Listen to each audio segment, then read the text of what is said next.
Stop. Look down at your boots. You're standing on $1 million. Right now, in this exact moment. You see the green of an emerald. You see the yellow of gold.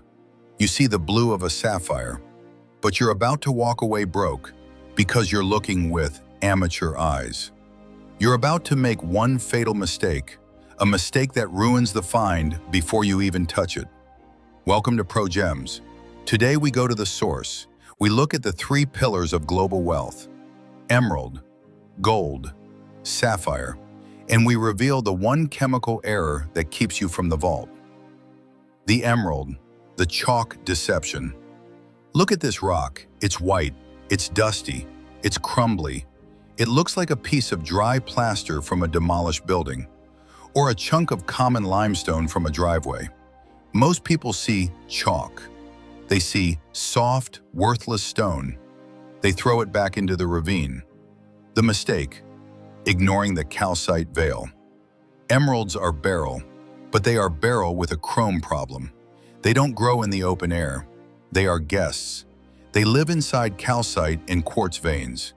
In the legendary Colombian mines, the emerald is the heart. The white rock, the calcite, is the rib cage. It's soft. It's boring. It has no value to the eye. But inside that white dust is the chrome green. Amateurs wait for a green pebble in the river. They wait for the water to wash it clean. By the time it's a green pebble, the river has already beaten it. The river has cracked it. The river has stolen the carats. The real value is still in the safe, the white safe. If you see a white, crystalline vein cutting through dark shale, don't look for the green. Don't look for the fire. Look for the bulge. Look for the distortion in the white crystal. If the calcite looks stained or disturbed, the guest is inside. Break the chalk. Find the fire. The chemistry of the White House. Why calcite? Geologically, emeralds form when beryllium-rich fluids meet chromium-rich rocks. But they need a buffer. The calcite acts as the coolant. It creates the vug, the pocket. Inside this pocket, the emerald can grow without pressure. It can grow clean. If you find a piece of clean green on the surface, it's likely a chip, a fragment. But if you find the white chunk, you found the nursery. You found the source. The pro doesn't want the chip. The pro wants the nursery. Stop walking past the chalk. The chalk is the only reason the green survived 1,000,000 years. The gold, the rust rejection. Next, the dirty quartz. You find a piece of quartz, but it isn't clear. It isn't the pretty white crystal you see in gift shops. It's stained a deep, ugly, nauseating orange. It's pitted. It has holes like a rotted sponge. It looks like it was pulled from a junkyard. Workers call it rotten quartz. They see rust. They see oxidation. They see contamination. They throw it in the fill pile to level the road. The mistake: fearing the iron. Gold and iron are brothers. In the deep magmatic fluids, they are inseparable. They travel together in the heat. When the fluid hits the surface, the iron rots. It oxidizes. It turns into limonite, the rust. But gold? Gold is chemically noble. Gold is immortal. It does not rust. It does not rot. It sits inside those sponge holes. It sits under the orange mask. If you want a mining operation, you don't look for the shiny yellow. You look for the ugly orange. The rust is the map. The rust is the signpost. If you reject the dirty rock, you just rejected the motherlode. Amateurs want clean gold. Pros want dirty rust, because under the rust is a vein that never ends. Break the rust. Find the sun. The vuggy geology. Why the sponge holes? Because the sulfides have been leached. Ancient water has washed away the pyrite. It left behind a void. In geology, we call this a vuggy texture. Gold loves vugs. It nucleates in the empty space. A piece of quartz that looks holy and orange, that is the richest rock in the mountain. It's not dirty, It's loaded. The sapphire, the ink illusion. Look at the riverbed. You see a black pebble. It's heavy. It's rounded. It looks like industrial slag from a steel mill, or a chunk of black glass from a TV. You pick it up. It's opaque. No light passes through it. Just a piece of common basalt, you say, and you skip it across the water. The mistake. The surface light limit. Sapphires are corundum. They are incredibly dense. They are heavy with color. Their saturation is a wall. They look black because they are too blue. The blue is so deep it swallows the sun. In the hand, they are shadows. But under a 1,000 lumen beam, they are royal. They are velvet. They are cornflower. Amateurs wait for the sun to hit the stone and show them a spark.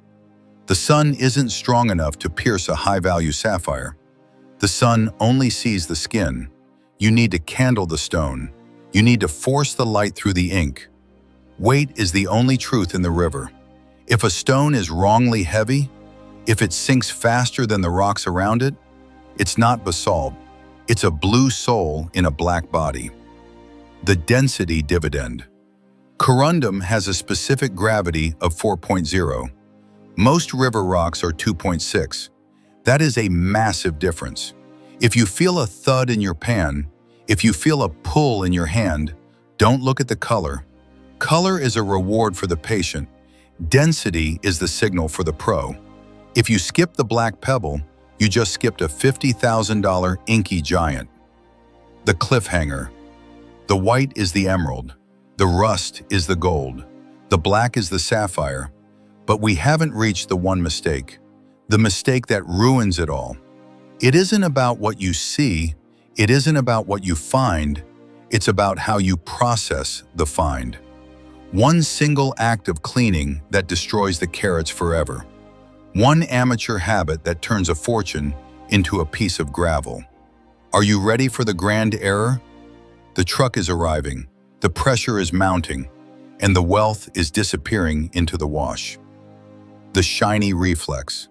Look at your find. It's covered in ancient mud. It's encrusted with gunk. It's stained with minerals that have been there for 1,000,000 years. Your first instinct? Make it look like a diamond. You want to see the beauty now. You want to show your friends. You want to see the sparkle you've been dreaming of. You reach for a steel brush. You reach for a screwdriver. You reach for a hammer. You start cleaning. Stop. You just committed the grand error, the error of impatience. The internal garden trap. Let's talk about the emerald. The emerald is a beryl. It is hard, 7.5 on the Mohs scale, but it is also incredibly brittle. In the industry, we call the inside of an emerald the jardin, the garden. It is a network of tiny, microscopic fractures, fissures, gas bubbles, liquid inclusions. These gardens are what make every emerald unique, but they are also stress points. When you take a steel tool to scrape the calcite off, you aren't just cleaning the surface, you are sending vibration waves through the stone. High-frequency shocks. If you hit a raw emerald to pop it out of the rock, you are triggering a chain reaction. Those tiny internal fractures, they expand, they meet, they shatter. A stone that was worth $20,000 as a solid 5-carat piece is now a pile of $10 sand. The mistake isn't missing the stone. The mistake is shocking the system. The pro never scrapes. The pro never pops. The pro dissolves. The chemical suicide. Now, let's look at the gold. Raw gold is noble. It doesn't react. But the one mistake with gold is the bath. Amateurs find dirty gold. They find a rusty quartz chunk with yellow veins. They want it to pop. They use harsh acids, muriatic, nitric, aqua regia. They want to dissolve the quartz instantly. But here is the economic secret. Raw gold often has secondary mineralization. Tellurides, silver, calaverite, rare minerals that collectors and museums crave. When you acid wash your gold to make it shiny, you strip the character, you strip the natural luster. To a high-end jeweler, it looks cooked. To a professional collector, it looks generic. You destroyed the provenance to get yellow, and you just lost 40% of the collector's premium. Gold isn't just a metal. In its raw form, it is a sculpture. Don't melt the art to get the metal. Clean with pressure, not acid.